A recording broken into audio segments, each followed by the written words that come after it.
Hi friends, last வீடியோவில் நம்பிக்கை துரோகம் பற்றி பேசினேன். நம்பிக்கை துரோகம் அப்படின்னா என்னன்னு நிறைய பேருக்கு இங்கே மீனிங் தெரியுமா தெரியலையான்னு தெரியல.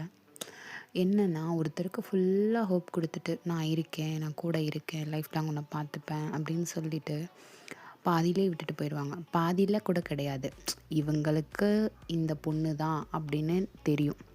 இருந்தாலும் வெளியே ஒரு பொண்ணுக்கிட்ட போய் நான் இருக்கேன், நான் உன்னை பார்த்துக்கிறேன், நான் உன்னை லவ் பண்ணுறேன் அப்படின்னு சொல்லிட்டு அந்த பொண்ணை ஏமாற்றி காசு பணத்தெல்லாம் பிடுங்கி, காசு பணத்தை விடுங்க, அவங்க அந்த பொண்ணுக்குன்னு ஒரு லட்சணம்னு ஒன்று இருக்கும், அதையே அவங்க எடுத்துருவாங்க. எடுத்துகிட்டு அனுபவிச்சுட்டு எனக்கு எனக்கு இந்த பொண்ணை பிடிக்காது, எனக்கு அந்த பொண்ணாக தான் என்கிட்ட பேசுச்சு, அந்த பொண்ணாக தான் என்கிட்ட பழகுச்சு அப்படின்னு அந்த பொண்ணு மேலேயும் பழிய போட்டுருவாங்க. I am not telling about the all boys, particular persons கொஞ்சம் பேர் அப்படி இருக்காங்க. நாட் பாய்ஸ் ஒன்லி, பொண்ணுங்களும் இருக்காங்க கொஞ்சம் பேர்.